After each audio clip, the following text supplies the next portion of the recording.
Bem-vindos ao 19º episódio do nosso Itscast. E hoje eu tenho um grande prazer, de ter uma mesa muito florida aqui do meu lado. Eu vou passar a palavra, começar aqui já com a minha grande amiga da Paraíba, uma referência no tributário, Calliope, que vai ter a honra também de apresentar a nossa outra entrevistada e a entrevistanda também. Vamos lá. Olá, quero agradecer, Lucas, a oportunidade de estar aqui com vocês, com essas mulheres tão fortes, com você, um empresário desbravador da educação, coisa que a gente precisa bastante. E aí estou aqui junto da Carol Falcão, não é isso? Uma advogada muito porreta aqui de Pernambuco. Craquíssima. Craque, junto da minha ídola transacioneira, Mariana Martins. Então, a gente está aqui só para aprender, sugar um pouquinho dessas sumidades. Que legal. Bem-vinda, Carol. Obrigada pelo convite, Lucas. Meu grande amigo, fico muito feliz aqui de estar presente. Acompanhei muito antes da criação da ITS, inclusive ajudei a criar. Muito. Desde a criação dos grupos de WhatsApp, desde o fomento da ideia aí do GDTA, Grupo de Direito Tributário Atual. Então, eu fico muito feliz da proporção que a ITS está tomando e desejo ainda mais sucesso. Amém, amém. E hoje a gente tem a grande honra, de receber aqui a advogada carioca, que mora radicada em São Paulo, mas, na verdade, nacional, internacional, professora da ITSEDU, uma grande honra, a Mariana Martins. Mari, eu queria que você começasse esse episódio falando um pouco sobre a tua história, Como é que você começou na área tributária? Bom, pessoal, vamos lá. Bom dia, ou ainda é bom dia, Bom dia a todos. Queria começar aqui agradecendo a vocês pela acolhida, pela oportunidade. Para mim é uma alegria estar em Recife. Eu vim, temática, para homenagear o Recife. Eu sempre sou assim, eu estou no lugar e eu gosto de vestir o lugar. Que legal. Quando eu tenho uma peça, quando eu não tenho, eu compro. Em João Pessoa eu não comprei nada. Você precisa me dizer o que eu tenho que comprar. Vamos falar sobre isso. Pode ser um brinco. É algo complicado. João Pessoa não tem características assim. A gente arruma. Levar um cuscuz. Pode ser um cuscuz. Mas é uma alegria para mim estar aqui em Recife. Essa semana foi uma semana muito intensa. A gente está fora de casa há alguns dias já, fazendo evento, gravando aula, gravando podcast, revendo os amigos, fazendo amigos novos, É muito gostoso, então eu queria agradecer demais a vocês por toda a acolhida, dos últimos dias, tanto em João Pessoa como aqui em Recife. Bom, como é que eu comecei na área tributária? Eu caí na área tributária por acaso, muito jovem ainda. Eu nunca trabalhei em outra área, na verdade, Eu entrei na faculdade, eu fiz faculdade de Direito no Rio ainda, iniciei a minha carreira como advogada no Rio. E eu, no meu primeiro estágio, que foi bem no começo da faculdade, eu não lembro exatamente se foi no final do primeiro ano ou no segundo ano, mas eu sei que eu bem novinho eu já queria estagiar, porque eu queria trabalhar, eu queria ganhar um dinheirinho que fosse, E eu comecei na Fazenda Pública, eu comecei como estagiária do Núcleo de Fazenda Pública da Defensoria Pública do Rio, que não era matéria, apesar de ser Fazenda Pública, não eram matérias propriamente tributárias. A gente lidava muito com os assistidos, com o pessoal que não tinha condição de pagar advogado, então, assim, acabava pintando de tudo, Mas isso foi bem no começo da carreira, eu fiquei 1 ou 2 meses lá, e logo depois surgiu a oportunidade de estagiar no meu primeiro escritório de advocacia na área tributária. Então, eu cheguei na área tributária praticamente no começo da graduação em Direito, e eu nunca mais saí dela, Naquela época, o pessoal comentava que tributário era uma área muito pujante, era uma área que dava muito dinheiro, E você com 18, 19 anos, você ganha muito dinheiro, Como Você é tributarista, é rico. Como se a gente ganhasse muito dinheiro com 18, 19 anos, Mas, enfim, eu tinha essa ilusão, eu era muito jovem, era muito inexperiente, era muito imaturo, eu acho que todos nós já fomos, Sim. E eu entrei na área tributária e eu me apaixonei pelo tributário. Então, desse primeiro escritório que eu trabalhei até hoje, eu sempre trabalhei com tributário, E ao longo da minha carreira eu fui me enveredando pelas diferentes facetas do tributário. Eu comecei fazendo só contencioso. Trabalhei em escritório grande, com contencioso de massa na área tributária, tanto administrativo como judicial. E a partir de um momento já formada, eu virei a chave e fui para a consultoria. E fiquei muitos anos na consultoria voltada para diretos. Acabei tendo uma interface com indiretos, principalmente com o ICMS, algum tempo depois. Então, eu passei muitos anos em consultoria de diretos, trabalhando com revisão fiscal, com imposto de renda CSLL, lucro real presumido, atendi muita instituição financeira, muita seguradora, fazia muitos pareceres também. Trabalhei bastante com planejamento tributário e nessa área, nessa época, o escritório que eu trabalhava também era bem transacional, então eu acabei entrando no M&A, na parte de reestruturação societária. Então, via muito todas aquelas questões correlatas, como ágil, né, e tudo isso. Então, eu fui enveredando, a minha carreira é muito interessante, porque eu caí no tributário e eu já experimentei um pouco de tudo do tributário. Né? Eu fiz contencioso de massa, depois eu fui para o consultivo, aí eu voltei para o contencioso mais estratégico, né, aquele contencioso Sim. mais artesanal. Depois eu fui para os dois, depois eu entrei no ICMS, teve uma época que eu só trabalhei com o ICMS, e é um baita de um desafio, né? O ICMS é um tributo que se multiplica por 26. Exatamente. É um monte de regra diferente. Uma coxa de retalhos. É parte da Constituição e da Lei Complementar 87, mas o que acontece no âmbito dos estados é tudo muito peculiar. Isso. Né? Então, assim, te dá uma gama de conhecimento para quem, um repertório gigantesco. Exato, mas a minha menina dos olhos é consultoria. Eu nunca fui uma litigante nata, né? E aí é mais uma questão até de perfil pessoal. Eu nunca fui aquele advogado que a gente chama de litigator, né? Que é aquele que briga, que parte para briga, que incentiva a briga. Então, até eu acho que por conta disso, eu me desiludi um pouquinho com o contencioso, porque era tudo muito moroso. Eu sou da época do processo físico ainda, né? No Rio, eu não sei como o processo físico, né? O processo eletrônico, ele foi se expandindo. Foi né, se expandindo, foi se fora. expandindo. Eu não sei aqui em Recife, no Nordeste, quando, né, a gente teve a virada de chave, mas quando eu comecei a advogar, o processo ainda era físico. Então, eu fazia carga, eu fazia fórum. Pedia desarquivamento. Era aquela calhamaceira de papel. Para levar o carrinho com volumes e volumes. É isso aí. Passamos por isso também. Eu era estagiária, muito jovem, meu chefe me dava, né, o projeto lá do Rio, fechava 6 horas, ele me dava o prazo 5h52. Sei bem como é isso. Aquela calhamaceira de papel, e aí sai correndo, atravessa o sinal. Trânsito. Aqui é farol ou é sinal, gente? Sinal.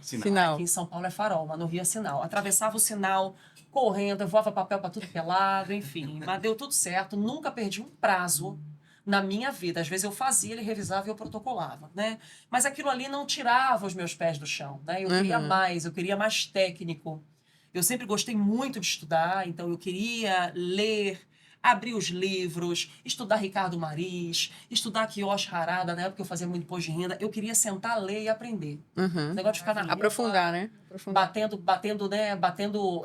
com sebo na canela, correndo de um lado e para o outro. Eu gostava, eu acho que era É necessário. Né? É necessário. Quando a gente nasce na advocacia, a gente começa fazendo os trabalhos menos sofisticados, simplesmente porque a gente é jovem, não tem experiência, mas eu queria aprender. E, curiosamente, quando eu fui para o último escritório, eu entrei no escritório lá no Rio, que era o Vieira Rezende, eles procuravam um advogado júnior, mas eles me admitiram como estagiária, e faltava 6 meses para eu formar e fazer o AB.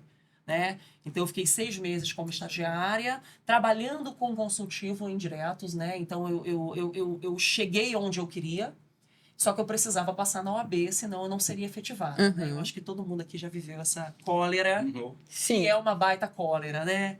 E eu não tiro essa onda de, não estudei nada para OAB. Eu estudei muito. Tem que estudar. Eu estudei muito. Eu paguei um cursinho para mim, eu ganhava, sei lá, o cursinho era 70% da minha bolsa, mas eu fiz questão de pagar. Eu vivia com 30% do que eu ganhava, porque eu fiz questão de pagar um cursinho para estudar para a primeira fase, para estudar para a segunda fase. Na minha época, a banca da OAB mudou, agora é a FGV, na minha época era o CESP, o UNB.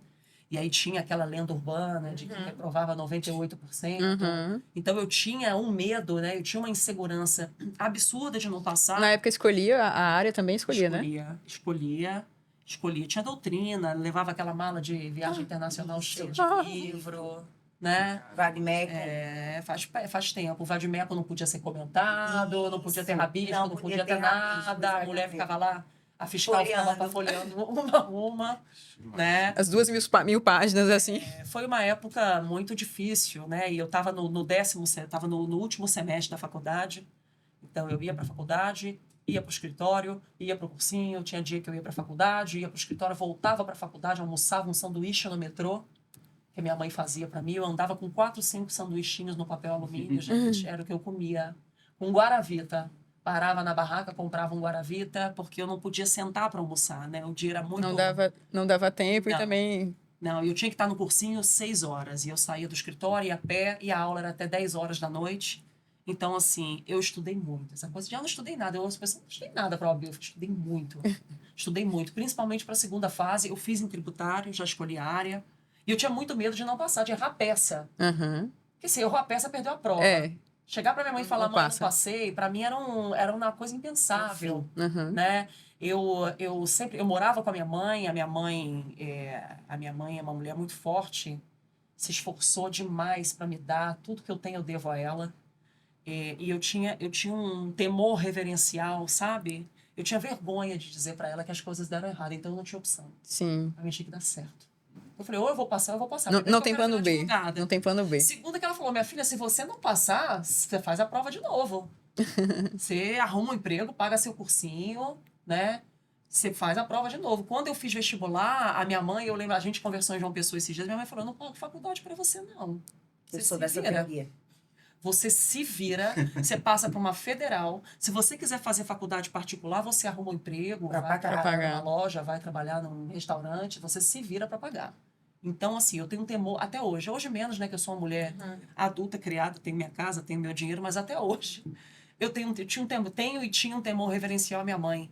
Então, eu estudei muito e eu passei. Graças a Deus eu passei e a vida como advogada começou assim, né? Num primeiro escritório de advocacia, num escritório grande, trabalhando com consultivo direto. De lá para cá, gente, muita coisa aconteceu. Muita água passou. Muita água passou. Muitas histórias. Muitas histórias. Né? Saí do Rio, fui para São Paulo, me radiquei em São Paulo, transferi minha vida toda para São Paulo, recomecei. Qual foi o motivo da mudança? Porque eu casei, né? Eu namorava o meu marido à distância e a gente resolveu juntar as escovas e era muito melhor eu ir para São Paulo do que ele para o Rio.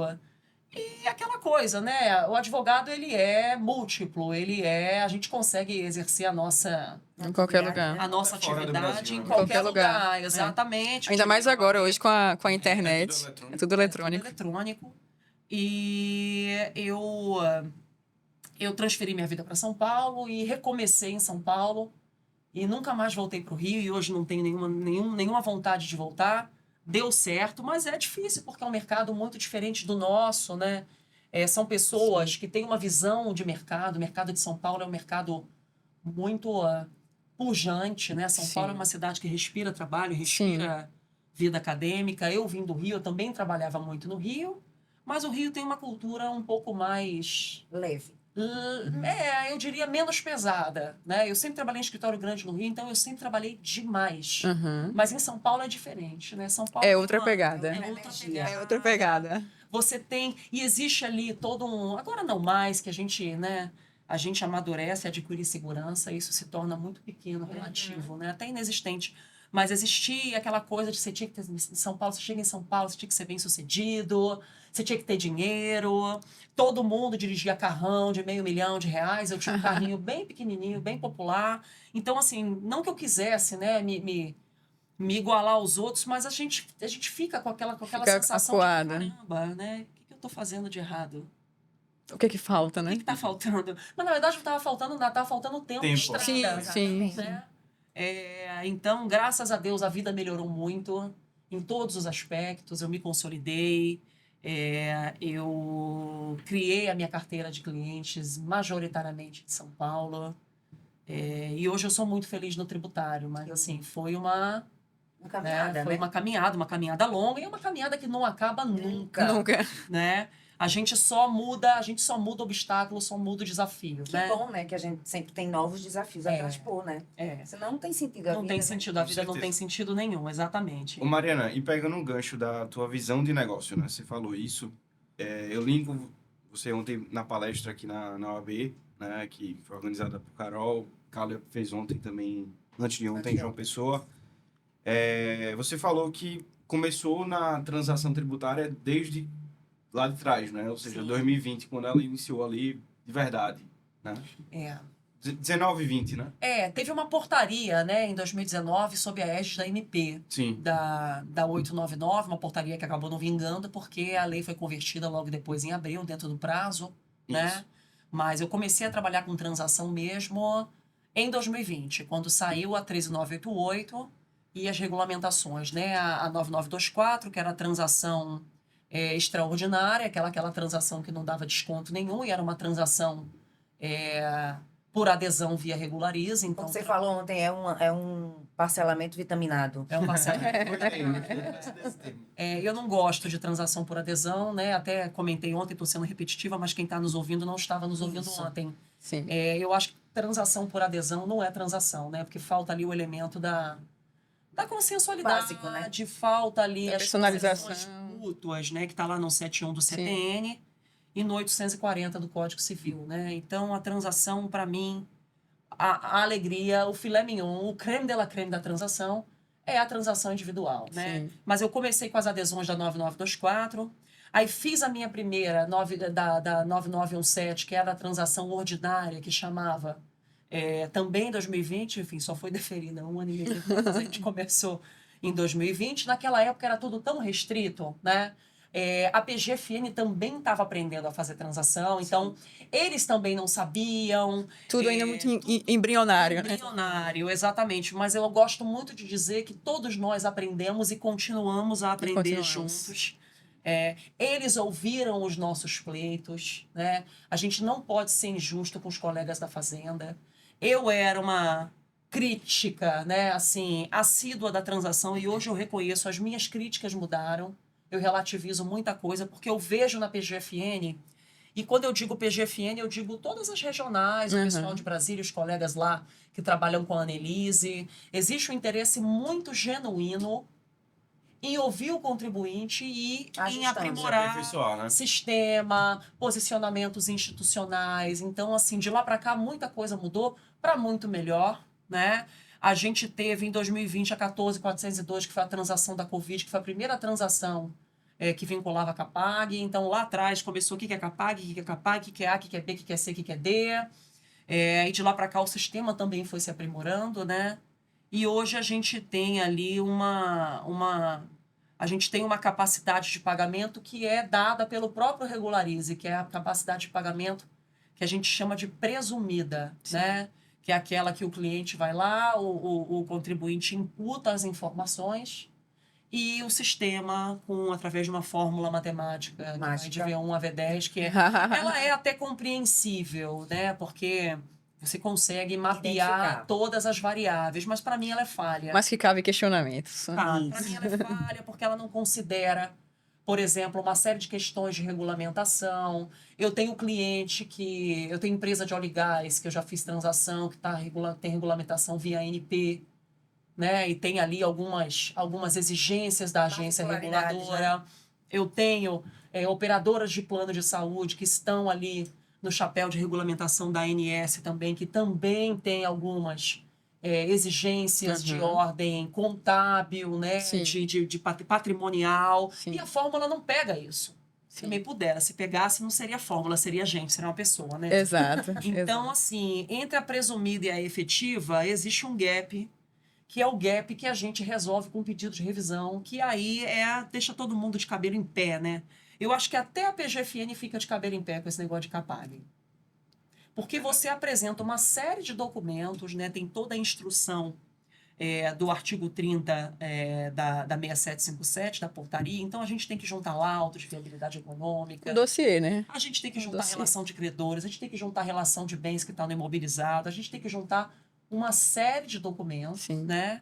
E esse laudo de viabilidade econômica, ele é um trabalho feito por auditoria, né? É um trabalho de contador, não é um trabalho de advogado. E o Procurador-Geral da Fazenda Nacional, ele é um advogado público, ele não é auditor, Exato, né? exato. Eu tive, há pouco tempo atrás, no Congresso da OAB Campinas, com a Suzy. A Suzy me convidou para falar de transação e na minha mesa tinha uma colega da PF3, que era a Fabiana Brolo, e a Fabiana falou uma coisa muito genuína. Ela falou o seguinte, ela falou, gente, a gente está aprendendo a avaliar a informação contábil, econômico-financeira e contábil. Da mesma forma que a gente Todo está mundo estudando tá aprendendo. fluxo de caixa. Exato, aprendendo. exato, Então, a gente está numa pegada de aprendizado conjunto com o pessoal da Fazenda, mas as coisas estão melhorando. Agora a gente pode usar prejuízo fiscal, base de cálculo negativa, que era um pleito antigo desde o D0, né? Porque no PERT podia, porque no Refis podia, por que na transação não pode? Enfim, a gente já superou aquelas discussões, né, da questão de presunção de liquidez e certeza do crédito e tudo mais, e a PGFN ouviu o nosso pleito, e no ano passado, tem um ano, né, que a gente pode usar a PFBCN, desde agosto do ano passado, com a 14375, que alterou a Lei 13988. Então, de lá para cá, a CAPAG virou o assunto do momento, porque você só pode usar a PFBCN se você tiver CAPAG COD, que é para débito irrecuperável ou de difícil recuperação. Agora até por adesão. Né? Agora Adesão na transação de teses, exatamente. E a simplificada também. A simplificada. Caso tiver em RJ, ou RE, né? ou liquidação judicial ou extrajudicial. Né? Então as coisas estão melhorando. A PGFN criou, eles agora criaram, junto com a Receita Federal, um GT, né, um grupo de trabalho da CAPAG, que é o grupo instituído pela portaria 122/2000, que saiu agora, não lembro se em setembro ou outubro. Então, eles estão interessados em criar mecanismos para tornar o processo de aferição de CAPAG transparente, né? O problema é que a gente precisa de transparência na aferição da CAPAG efetiva, não da CAPAG presumida, porque a presumida está lá no Regularize. Sim. O sistema diz o que é V1, o que é V2, o que é V3 e vai até o V10. Agora, para a CAPAG efetiva, que é aquela que é aferível pós-pedido de revisão, a gente ainda fica um pouco no limbo, né? Sem saber o que a PGFN está considerando para atribuir aquele rating para o nosso cliente. Se a gente soubesse, enquanto advogados, seria muito mais fácil orientar o cliente e poupar o trabalho do cliente até o nosso em algumas situações. Sim. Do tipo, olha, a gente pode pedir a revisão da sua capacidade de pagamento, mas a chance ela é remota. Porque a PGFN... Até para a gente conseguir mensurar, né, a efetividade, a chance de êxito aí, né? Olha, a PGFN considera essas variantes, a gente não está bem de variantes aqui, pela tua documentação fiscal. Então, assim, seria muito mais simples se a gente tivesse acesso, né? Mas por uma questão institucional, a PGFN opta por não abrir essa sistemática de aferição, o que é compreensível. Eu compreendo, mas eu acho que, assim, do jeito que a gente tem conversado e tem tido um bom retorno, né? Sim. No diálogo com eles, eu acredito que daqui a pouco, quem sabe, a gente não consegue fazer com que eles abram ou que, pelo menos, eles nos deem alguns guidelines, né? Algumas pistas para que a gente possa orientar melhor o cliente, orientar melhor o nosso pedido de revisão, sermos mais assertivos e fazer com que as transações andem mais rápido. Sim. Né? Porque volta e meia você entra com um pedido de revisão de CAPAG, aí tem despacho, eles pedem um montão de documento, a gente envolve auditoria. Não o suficiente a quantidade de documentos que tem no checklist ainda solicitam mais, né? Exato. Pedem fluxo de caixa, por exemplo, pelo método direto, e nós, advogados, a gente tem que aprender a traduzir. Exato, as solicitações. Para escrever no raio do papel, porque quem escreve é a gente, mas quem municia de informação é o auditor, né? O pessoal da auditoria, o pessoal do fiscal. Sim. Então, assim, trabalhar com transação nos permite aprender demais sobre contabilidade, sobre auditoria, né? E é o que a professora Marielbe disse ontem, a gente encurta o problema, resolve o problema, o cliente paga e a gente recebe honorários mais rápido. Né? Perfeito. Então, para mim, todo mundo sai ganhando. Eu gosto muito da transação por causa disso. Né? A gente trabalha muito, mas a gente monetiza o nosso trabalho num prazo muito menor. E a gente vê o resultado também para o cliente. Que é isso que o cliente quer, né? O resultado rápido, efetivo, né? Efetivo. Quer ver resultado palpável, né? É isso. Então, eu gosto muito, tenho trabalhado bastante com transação. Gosto muito de transação. Não faço só transação, eu tenho algumas carteiras, né? A questão de carteira de contencioso, até porque quando a carteira está com a gente transaciona e... Tem um contexto que a gente precisa atuar, Exato. né? Quando a gente transaciona e a gente liquida aquela carteira e a carteira está com a gente, é tudo mais fácil, né? Sim. Entrar Isso, com e pedido o de advogado substituição. é relação de extrema confiança, né? Advogado tributarista ainda mais. Sim. Mexe com... E ciumento, A responsabilidade é grande, então por mais que você segmente para transação tributária, o cliente vai confiar em você. Então, ele vai mandar tudo para você, nem que seja... o que é que você acha disso? O que é que você acha daquilo? A gente vira até psicólogo em algumas situações. Às vezes, assim, acontece de eu transacionar débitos cujas carteiras de execução, né, de ações de cobranças estão com outro escritório. Sim. Não procura danado, porque o cara tem êxito na proposta que ele vai deixar de ganhar, porque ele vai, né? Aham. E aí eu ligo pro cliente e falo, olha, combine tudo. Depois você vê. É. Né? Porque, ou então eu trabalho em 4 mãos, os pedidos de NJP, né? Sim. Os pedidos de suspensão das execuções. Às vezes eu até passo de boa fé para o colega fazer, porque a execução está sob patrocínio dele. Sim. Né? Mas tem questões de remuneração que são sensíveis. Né? Sim. Então, quando está tudo concentrado Sim. na gente, é mais fácil. Melhor, né? Né? A gente relativiza uma cláusula do contrato, de uma ação judicial, e a gente passa a ganhar na transação. Agora, quando você tem um outro colega que não tem nada a ver, não tem a menor ingerência sobre a transação que você está fazendo, e você está liquidando um processo. Mas aí fica na com carteira ciúme, dele. porque você vai pegar Sim, outra área que ele não exato. atua, que ele não tem experiência. E aí começa a botar, criticar, volta e meia defeito. acontece. E aí eu tenho transação que o outro advogado manda pro cliente, vai sair essa autorregularização aqui, essa transação aí que você está fazendo não vai servir de nada. E aí você tem que, né, fazer todo um trabalho de, olha, não é bem assim. Leia o PL que o seu outro advogado está te mandando, é mais restrito, não se aplica para a gente, ou então não se aplica para todos os débitos que a gente está transacionando. Então, assim, é uma guerra de ego, né? A advocacia, Sim. o pessoal costuma ser bem vaidoso, mas eu Sim, acho que quando a gente sim. adota uma postura colaborativa, a gente flui, né? A gente trabalha muito melhor. Eu tenho transações em parceria que outros colegas me convidam para trabalhar junto. Você quer trabalhar? Você quer nos ajudar? A gente divide os ganhos. Isso é cada assim, vez mais comum, né? Sim. Especialista. E aí eu queria entrar nesse ponto, né? Porque na minha visão você foi uma pessoa, você ainda é uma advogada muito jovem, obrigada. de verdade, mas que apesar disso já construiu uma autoridade muito forte em um tema específico que é ligado à transação, né? Fora todo o resto que você faz no escritório.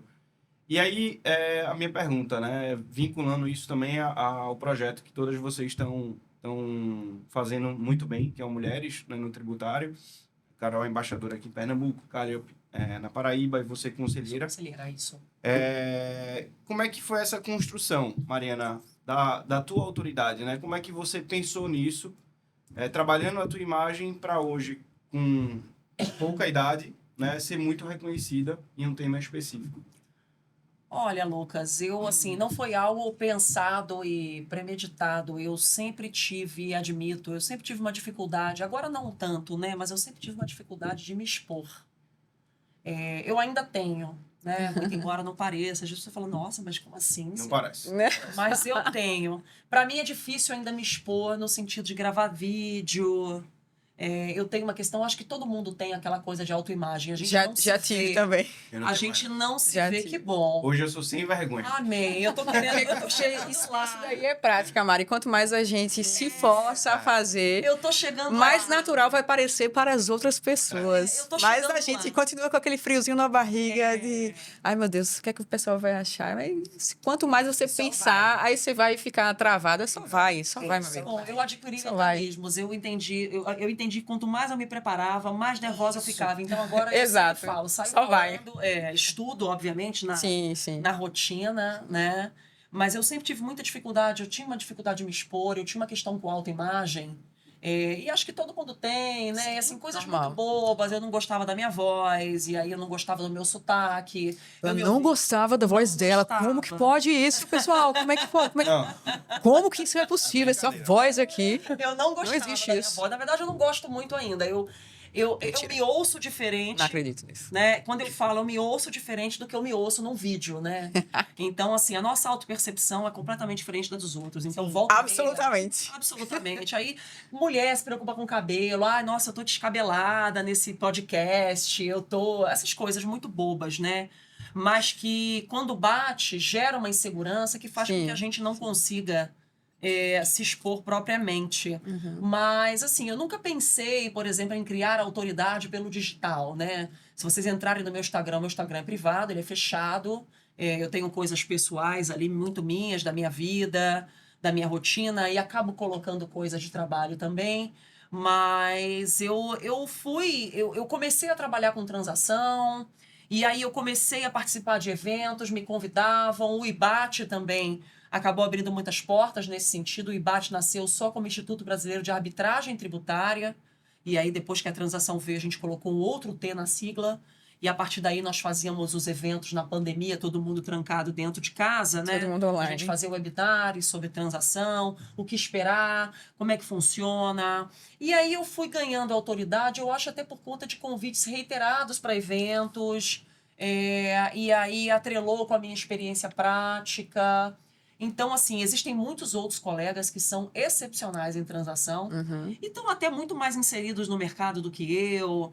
O pessoal que já está, né, com a vida acadêmica um pouco mais desenvolvida. Mas eu acho que foi assim, foi bem despretensioso mesmo. E isso me desafiou a sair Você foi Dessa- obrigada, né, a aparecer mais.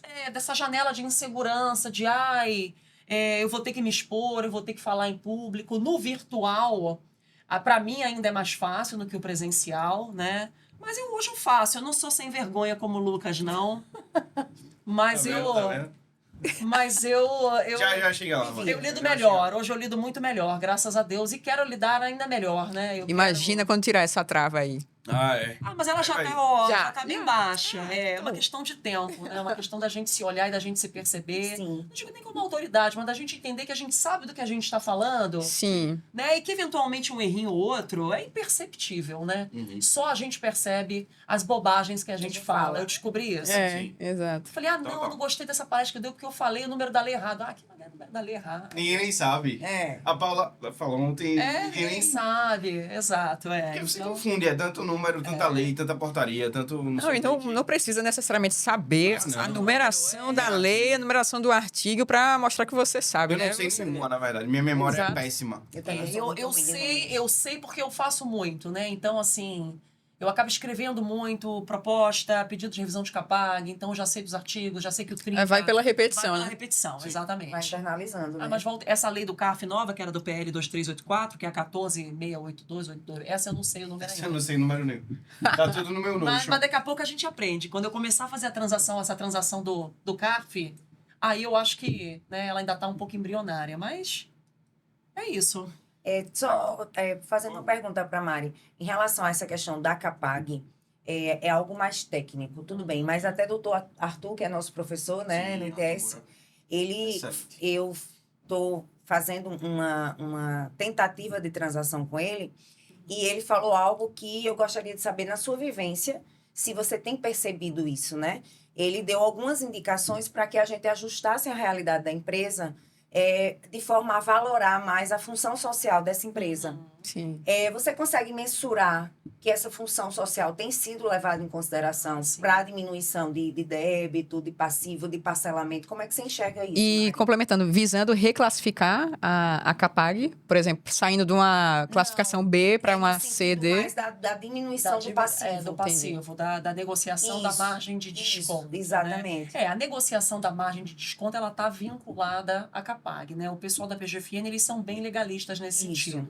Você tem A, B, C, D, débito irrecuperável de difícil recuperação é C e D, Sim. só ganha desconto e só usa PF, BCN na PGFN quem é rating C ou rating D. Ok. Na Receita, em tese, não tem essa trava pela portaria 247 que trata da transação no contencioso, mas ela ainda está ali bem engatinhando. Ela está embrionária, né? Eu tenho algumas transações de contencioso protocoladas no ECAC, mas ainda não estão andando. Mas eu acho que assim, essa questão da função social, da gente mostrar, eu acho que parte muito mais do contribuinte. Isso. Sim. Quando a gente pede a revisão de CAPAG, como eu disse antes, que a gente sai da presumida para a efetiva. né? Assim, obviamente que a gente não pode abrir brecha para gerar uma situação anti-isonômica, né? Uma empresa que tenha um objeto social, não digo mais importante, mas assim, não é mais importante, nem mais nobre, mas, por exemplo, operadora de plano de saúde. Eu tenho uma transação de operadora de plano de saúde que tem 500 mil de beneficiários. Teve reajuste negativo na pandemia, teve aumento absurdo da sinistralidade na pandemia, todo mundo pegou Covid, todo mundo foi para o hospital. Muita gente Muita doente. gente usou o convênio, fazer muita a- gente morreu da Covid Isso. e usou o convênio, as famílias utilizaram o convênio para manter os seus doentes, né, os seus familiares no hospital. Então, assim, por exemplo, eu estou dando esse exemplo porque é o tipo de segmento que, sem o qual a gente quebra o SUS. É. Se a gente não fornece condições para que uma empresa, uma operadora de plano de saúde transacione, entenda por que ela deixou de pagar tributo, por que ela priorizou pagar Os funcionários, os médicos, médicos, os laboratórios, os enfermeiros, o aluguel dos prédios, dos hospitais, do que está A energia, arrendado, funcionamento a como um energia, todo. funcionamento, a ambulância, UTI o SAMU. caro pra caramba. Exato, né? Isso é muito importante. Então, isso a gente tenta mostrar demais para a PGFN. Eu sinto neles um olhar de compaixão, né? Mas ao mesmo tempo que eles entendem que alguns segmentos, né, a função social da empresa, ela deve ser levada em consideração, principalmente quando a gente fala, né, como no meu exemplo, uma operadora de plano de saúde, que se não consegue transacionar, se quebra. Você põe 500 mil de pessoas no SUS, você O quebra. reflexo é muito mais amplo, né, do que a própria empresa. Exato, e tem questões de ANS, tem questões de reserva técnica, tem questões de parcela de patrimônio, né, que tem que ser alocada como ativo garantidor e a empresa não pode dispor. Tudo isso a gente explora no pedido de revisão, né? A menos que seja RJ, RE ou liquidação judicial ou extrajudicial, né? Às vezes o sistema dá um bug também. O Regularize, eu já tive cliente com RJ em andamento que estava no B lá. Aí você tem que entrar com pedido de revisão para reclassificar, mas é mais simples.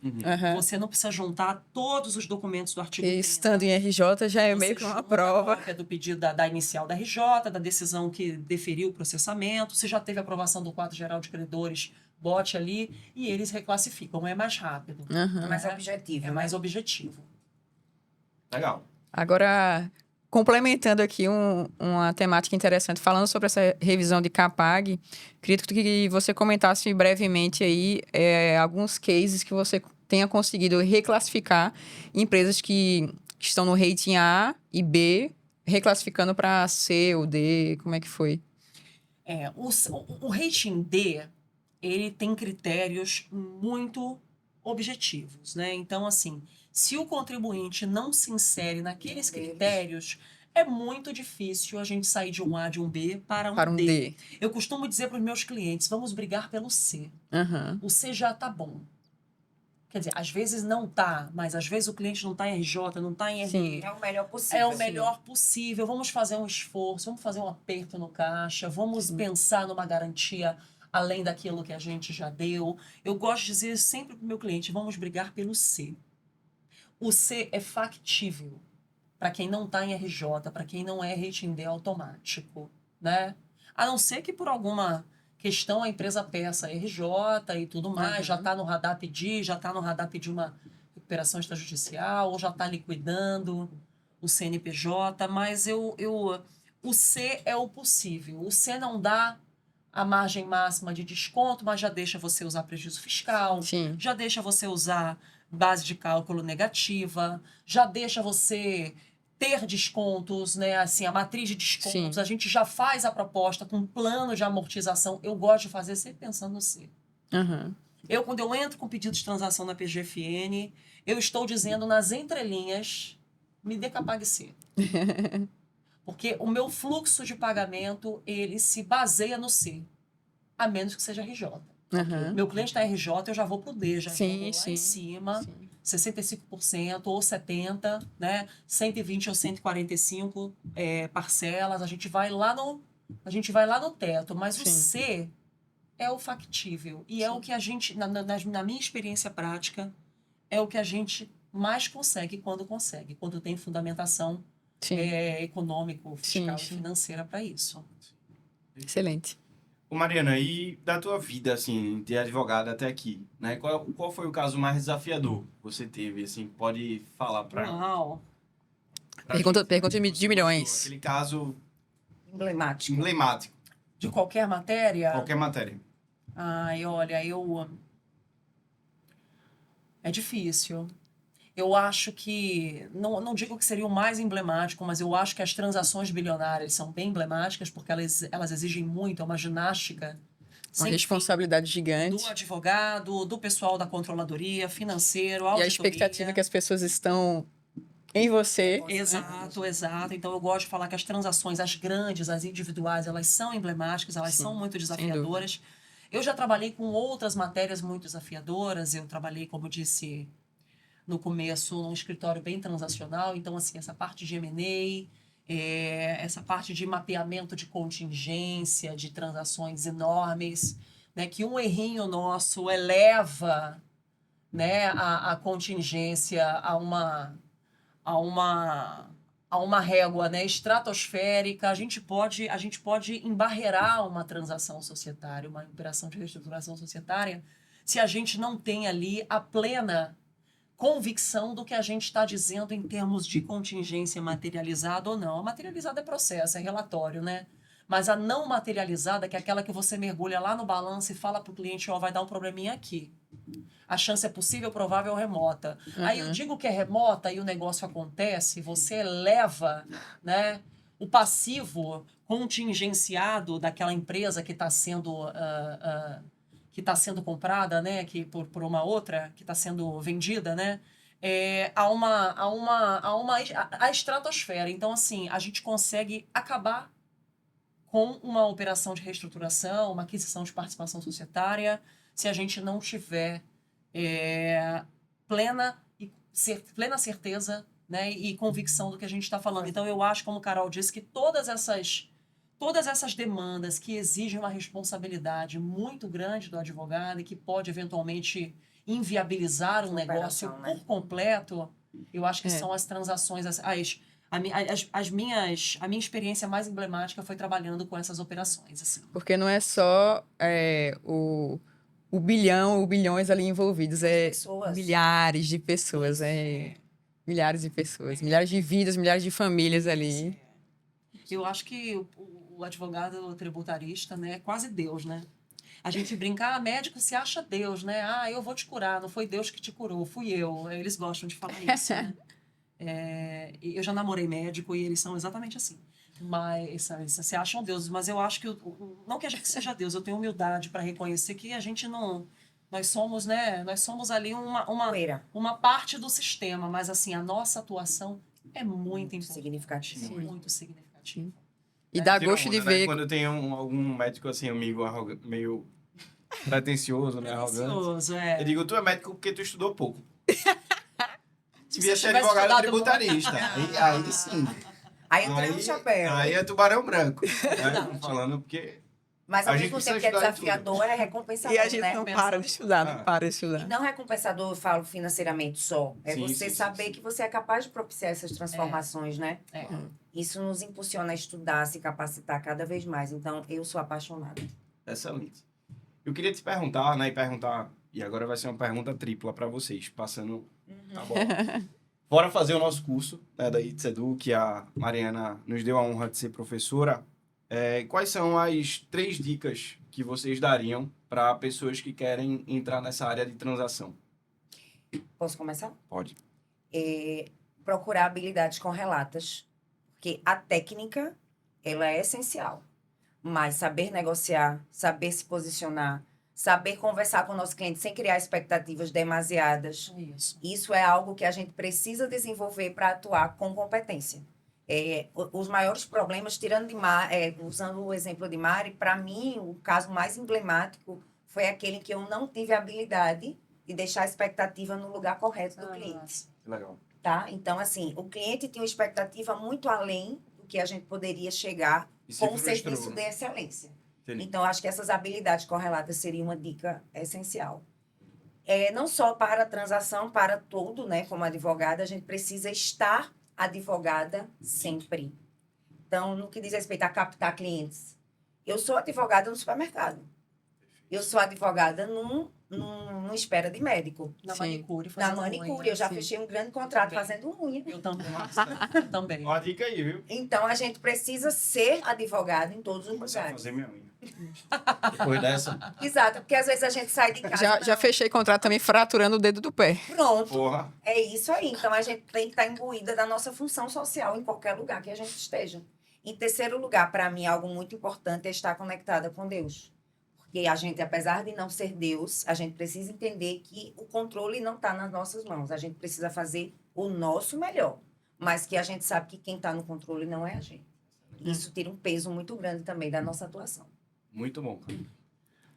Bom, eu acho que a minha dica para quem quer trabalhar com transação, a primeira dela é a mais básica de todas. Estude Sim. as normas Sim, da sim. PGFN e a lei, a 13988, a 14375, leia a lei, leia, entenda o que é, quais são os princípios, o que é transação por adesão, o que é individual, quais são as vedações, o que você pode usar, o que você não pode pedir, né? Eu acho que estudar o arcabouço legal é o primeiro passo para quem está Básico. começando. É básico para qualquer coisa, gente. Sim. Né? Às vezes eu me deparo com dúvidas das colegas mais jovens, assim, que estão começando, até no grupo, né, no Mulheres no Tributário, mas são dúvidas básicas que se a pessoa tivesse feito a leitura da norma, ela saberia. Vou dar um simples Googlezinho. Ela saberia. É. Tá na norma, estude a norma, tá lá no artigo É o tal, básico. é o básico. Então, Fazer assim, o básico bem feito, né? é o básico bem feito. Vamos sair uma norma nova, uma portaria, vamos ler a portaria. Saiu um novo edital de transação, vamos ler o edital inteirinho. Ah, é chato? É chato pra caramba, tem que ler, né? Mas a vida do tributarista é essa. Nem fala, gente. Eu tô profissional, né? Isso. tem dia que eu não consigo ler nada, é desesperador, né? Ontem saiu, na verdade foi ontem saiu a lei da transação do Estado de São Paulo, essa Sim. nova, né? Eu Não nem- lemos ainda. Aí o cliente fica assim, pode usar precatório? Pode usar crédito acumulado? Eu sei que pode, porque eu já tinha lido o PL. Aham. Teve alguma alteração? Aquele artigo, aquele parágrafo, aquele inciso ficou? Eu falei, gente, Ctrl L, né? Dá um Não sei, Ctrl L calma. ali rapidinho. calma, Respira. eu tô em Recife, eu até uso esses tempos de voo para estudar. Eu acho que hoje eu não vou conseguir, eu acho que hoje eu vou dormir. Mas, assim, toda vez que eu tô voando, eu abro o iPad e me atualizo, porque são 2 horas ou 1 hora, dependendo do lugar que você vai, que você Sim. tá ali de bobeira, né? Aham. Então, a minha dica número um é estude o arcabouço legislativo. O segundo não tenha pretensão de ganhar dinheiro sozinho, faça boas parcerias, seja humilde Excelente. Sim. para reconhecer que pessoas sabem mais do que você, não porque elas são melhores, é porque elas já têm um pouquinho Isso. mais de experiência de Sim, estrada. sim, sim. Então, seja humilde, cole com pessoas que possam te propiciar conhecimento, vivência prática. E o terceiro, que não é o mais importante, mas também é muito importante, é aprender a se relacionar Sim. com o cliente, essa questão da expectativa, e principalmente com o advogado público, seja ele na PGFN, seja ele Secretaria de Fazenda, quando o débito não está escrito, Procuradoria do Estado, do município. É muito importante a gente sentar numa mesa com o advogado público de forma cordial, Sim. de forma respeitosa com o colega. Entender O que é uma colega negociação, entender que né? é negociação, o colega ele tá imbuído ali daquela Querendo colaborar. querendo colaborar, Escutativa, né? escutativa, né? Então é muito importante numa transação individual o advogado saber transitar na transação, tanto com o cliente, dizer para o cliente, olha, isso é possível, isso não é, seja humilde, não tenha vergonha de dizer que vai dar errado, porque às vezes vai dar. Isso. E você já sabe, olha, não posso te ajudar. Ou então, olha, vou te mandar uma proposta, mas eu tenho que dizer para você que a sua chance é remota. Você, se quiser assumir o risco, eu estou aqui para te ajudar, mas não, no bom português não diga que não avisei, né? E com o procurador a mesma coisa. Olha, eu tenho aqui um ativo, eu tenho uma peculiaridade regulatória. Essa troca é muito importante. A transparência, A né, transparência, exatamente. E a humildade mesmo. Eu acho que você reconhecer que É limitada. é limitada, é fenomenal. Isso. Faça parceria, divida os ganhos. Ah, eu queria ganhar 100% da proposta, ganhe 50%. ganhe Então, ganha 80. zero. Essa dica é Ganhe fundamental. zero. É melhor 50% de algo do que nada. 100% de nada. Lá atrás eu errei. Caiu no meu colo um negócio excelente, que não era pra ter caído, assim, naturalmente não ia cair. Veio o diretor lá de São Paulo, financeiro da empresa e tal, foi pro meu escritório e disse, Lucas, rapaz, eu gostei muito de você, de verdade, mas me entenda, a empresa lá é um SA. Se eu te contratar, se eu perder, vão achar estranho. Porque eu contratei um escritório que ainda não tem uma bandeira consolidada, claro. você ainda é muito novo, Então, gostei muito de você, mas infelizmente não vou poder te contratar. Gente, eu ouço isso Se eu todo dia. trouxesse para, sei lá, uma autoridade, Isso. levasse o caso, eu É teria verdade. ganho, entendeu? Eu acho que todos nós, a gente ouve isso todo dia, mas eu acho que a gente tem que aprender a ser segunda opção. Sim. Eu conheço muitos colegas que cresceram e se consolidaram sendo a segunda opção. Perfeito. E quando eu adotei essa estratégia, eu me senti muito mais feliz, eu fechei muito mais negócio. Em que Interessante, sentido? Eu tenho um cliente estrangeiro, uma multinacional, poxa, eu preciso contratar escritório Tier A para essa demanda. Não tem problema, me contrata para demanda B, C. C. E acontece muito quando a empresa é grande, quer contratar o escritório X para ele ser a linha de frente, mas na verdade quem está Quem tá fazendo fazendo é o escritório de segunda problema. opção que está lá Mas sem lembra. aparecer. Problema, Mas exato, lembra. exato, né? Muita gente... O Silvio E Santos... pra que essa vaidade, gente? Sim. Vamos ganhar igual. O Silvio Santos, é bem isso. ele já deu uma entrevista dizendo, eu aprendi essa segunda opção e eu sou feliz assim, porque ele sabia que lá atrás, entre SBT e Globo, né, a Globo estava anos-luz à frente do SBT. Exatamente. E ele tá aí feliz, com a vida resolvida, a vida E patrimonial, fora que a existe carreira. também perfil de clientes Sim, para todo mundo. sim, né? exato. Então Exato. não adianta eu querer ser o melhor ou a primeira opção, porque eu também não vou conseguir atender todo mundo, termino não atendendo ninguém. Sim. É bem isso que você Seja fala. assertivo no tier, né, de cliente que Isso. você, poxa, eu vou para o middle marketing, eu vou para empresas de presumido, não vou abordar lucro real. Eu vou atender empresas do simples, eu vou atender pessoas físicas, né? A pessoa É assim física que é começa. marginalizada, ninguém, não, eu quero atender empresa, mas às vezes a pessoa física, você atendendo 10, 15, 20 transações de pessoas físicas, você capitaliza da mesma maneira Sim, Sim. sim, que sim. você capitaliza uma E replica transação com muito individual. mais facilidade, né? Exato, exato. Se for uma pessoa física de elevado patrimônio, Escalável. né? Você capitaliza também. Isso. Então a gente tem que saber, a gente precisa saber o nicho que a gente E tem que atuar. entrar. Isso é muito importante também. Não é só uma dica para transação, é uma dica para tudo. vida, né? Perfeito.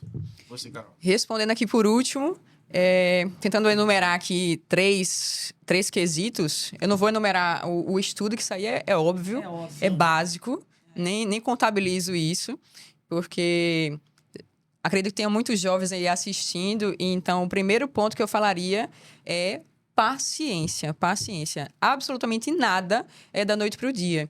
E se você quer escolher atuar na área tributária, escolher especificamente fazer transação tributária, tenha certeza absoluta que você precisa ter muita paciência, perseverança, e o segundo ponto, uma grande inteligência emocional, muita determinação, porque não vai ser da noite para o dia, de ter a humildade, como o Mari falou aqui, de não dar. E aí é um mal, é o lado ruim do digital hoje em dia, que eu considero, porque tem muitos milagreiros, que são muitos advogados, e eu vou falar aqui, advogados de palco, que você vê lá na rede social, parece algo lindo e maravilhoso, mas quando você vai ver no offline, na hora do vamos ver, Não sabe não nada. tem, entendeu? Então, não se enganem no digital. Nada aparece, nada é o que parece. A grama do vizinho é sempre mais verde. E outro quesito que eu poderia elencar aqui, além do estudo, paciência, perseverança, é comunicação. Tudo na vida é comunicação. E advogado precisa ser um exímio comunicador, você precisa ser claro. Verdade. Porque, para fazer, especificamente falando de transação, tanto faz a gente estar fazendo transação com uma pessoa física, semi-analfabeta, mas que tem um império lá em nome dele, como tem casos da gente assessorar a transação tributária para um exímio empresário que é formado em contabilidade ou é formado em direito, faz pós-graduações reconhecidas, nacional e internacional, se aprofunda. Empreendedor Você profissional. fala com ele tete a tete, você vai na linguagem técnica lá para cima e ele suga. Então, comunicação, paciência, perseverança e essa humildade de não se apavorem de achar que o Joãozinho do seu lado ou o Josézinho que está lá no Instagram, que parece já tá com pouca idade, já tá voando, não se engane, que às vezes o que tá lá na frente não é o que parece. Porque não adianta parecer ser, né? Tem Não, que ser, não né? adianta, exatamente, não adianta parecer ser, tem que ser também, tem que ser. mostrar que Exatamente, sabe. faz parte do pacote. Faz parte. Até a Flávia falou, né, na palestra, né? A armadura é importante. Você Parecer ter postura de parecer advogado, ser é importante. mas tem que é ter importante. o conteúdo. A gente ser cordial, tá muito bem apresentável, saber falar bem, estar muito bem apresentável, parecer ser bom é essencial, mas ser bom, Até porque É você muito abre mais a porta, importante. mas não entra, né? exatamente. E uma hora a casa cai. Uma hora a casa cai, uma hora a casa Linguajar cai. bem... inclusive, eu gostei muito dessa sua dica. Eu vou liberar aqui para quem comentar a oratória, o nosso curso gratuitamente, tá? De comunicação. Gostei muito, acho fundamental. Fundamental. Acrescentaria só estudar também persuasão, né? A gente Sim, precisa entender. excelente. E persuasão, Saber vendas, convencer as né? É a pessoas. comunicação. né? Exatamente. Você está vendendo ali para o procurador, está vendendo para o teu cliente, está vendendo para todo mundo. Exato. Mariana, eu queria que a gente finalizasse esse bate-papo incrível, né? Você, para mim, é um sinônimo de força, né? De mulher que não só briga ali pelo seu espaço, mas vai lá e conquista, né? Eu acho que o Mulheres, ele tem uma diferença muito grande, né? Que é essa questão de não levantar a bandeira, enfim, vocês Sim, são isso é genuínos, legal, né? vocês sabem Sim, que mulheres boas, seguras e, enfim, Tem o seu com habilidades, Seu espaço, vão lá e exato. conquistam o seu espaço independente de qualquer outra Sim. coisa. Né? E por isso, contem com a ITS, vocês são, assim, o que eu enxergo como uma mulher deve ser, né? Protagonistas ótimo. por si mesmas. Nós Sim. mesmas, exatamente. Elevando o nível, né? Exatamente. Não O por nível ser da mulher. discussão, Né? Eu gosto muito de falar que, assim, um dos propósitos do projeto do Mulheres no Tributário é levantar o nível técnico Sim, das mulheres. exato. Isso. Propiciar conhecimento técnico para que a gente não fique ganhando as coisas no grito. No grito. Exatamente. Porque quando a gente ganha no grito, a gente vai para cota. Né? E tem 4 palestrantes, tem que ter uma mulher.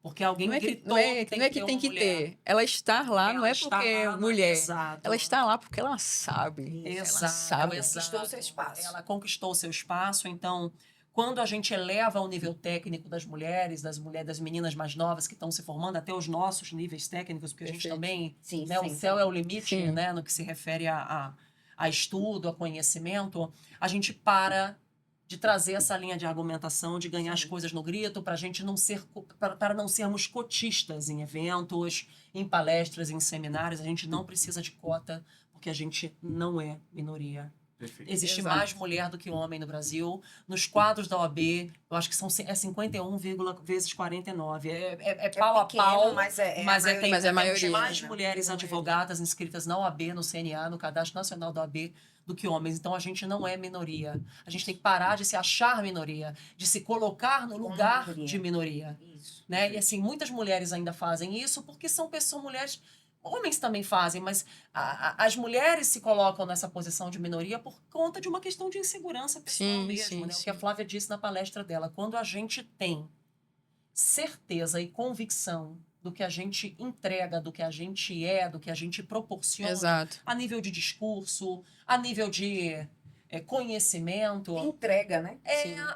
essas bobagens É pelas irrelevante, quais né? a gente ainda passa, de assédio, e eu falo de todas as É. sortes de assédio sexual, moral. Sim. É claro que é inconveniente, mas isso deixa de atingir. Perfeito. A gente não se sente atingida porque a gente Quanto tá num mais patamar- segura a gente fica, isso aí, ó. Exato, Passa, exato. bate Então, aqui.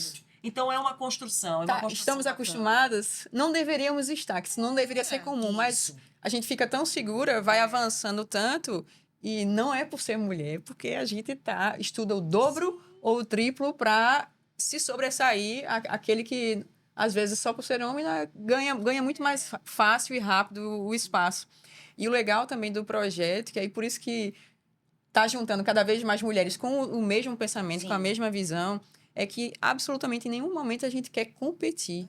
Ele não quer competir, não. Ninguém o homem não é melhor do que a mulher, nem não é Nem nada o disso. contrário. Não, Nem o fortalecer, Temos skills se unir pra complementares. fortalecer. Temos skills complementares e por que não discutimos e temos ideias convergentes, talvez sim, ou divergentes, mas aí depois chega uma conclusão que gostei da tua ideia. Não, gostei da tua. Não, vamos num terceiro caminho de complementar, de somar.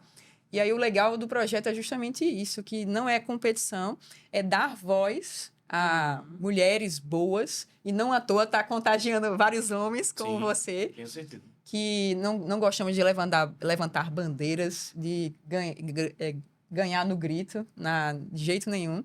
E não à toa topei representar em Pernambuco e Cali representar no Paraíba. E os 2 eventos, graças a Deus, foram um sucesso e que tenha muito mais, para a gente fomentar aí no Nordeste inteiro. Total. Isso. E aí, só para finalizar, eu queria te parabenizar de novo, dizer que seja a primeira aula sua na It's Se Edu, Deus quiser. né? E pedir para você deixar uma mensagem final, né? Uma mensagem que você ache que combine com você. Comigo? É. Nossa, gente. Eu tô tão cansada esses dias. E tudo que A gente vai tomar um que vinho combina agora. comigo é cama, vai travesseiro, descansar. cama, chuveiro quente. Brincadeira, pessoal, brincadeira. Praia. Também. Uma descansada, né? Mar gelado. Maravilha. Vamos lá, pessoal. Para finalizar, eu queria agradecer a você, Lucas, ao pessoal da It's Edu, ao nosso colega que está aqui.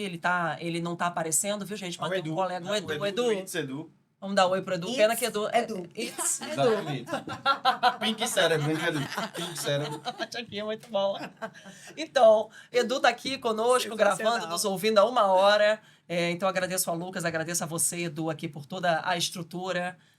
Agradeço as minhas queridíssimas colegas aqui de João Pessoa e de Pernambuco, Carol e Cacá, Calliope. Estou muito feliz de estar aqui nessa terra maravilhosa. Adoro o Nordeste, adoro praia, adoro o astral. É uma pena que eu não pude aproveitar, né? Queria tanto ter... Eu trouxe um biquíni, mas ficou na mala. Né? A Fran até falou, por que a gente não vai? Podia ficar aqui final de semana, né? Mas acabou que a gente não se planejou. Mas a gente volta para fazer uma bagunça legal com Já vocês. desculpa para vir novamente. Isso. E, enfim, reitero o convite do Lucas para o nosso curso de transação. Eu vou dar uma aula sobre Capag. Eu vou falar só de questões controvertidas de capacidade de pagamento. Tenho certeza que os outros colegas que gravaram antes de mim também trouxeram brilhantes considerações. O time é um time de peso. Eu Champions acho que League. o Lucas escolheu muito bem. Tem colegas que eu admiro demais, que advogam comigo em São Paulo, com os quais eu estou sempre. Então, aproveitem essa oportunidade para se atualizar. E eu fico à disposição de quem quiser tirar dúvida. O meu celular já não é mais meu, ele já caiu aí Caiu no povão, então eu volta e meia eu recebo muitas mensagens, muitas abordagens, muitos convites e eu demoro, gente, mas eu respondo todo mundo. Calliope é prova disso. Tem dia que eu levo 1 semana, 10 dias, mas eu respondo todo mundo. Então contem comigo, é um prazer e é isso. Obrigado. Muito obrigada, pessoal. Senhoras e senhores, Mariana Martins, a nossa entrevistada. Obrigado, Edu. Obrigado, meninas, pela participação brilhante de vocês. E voltem sempre também.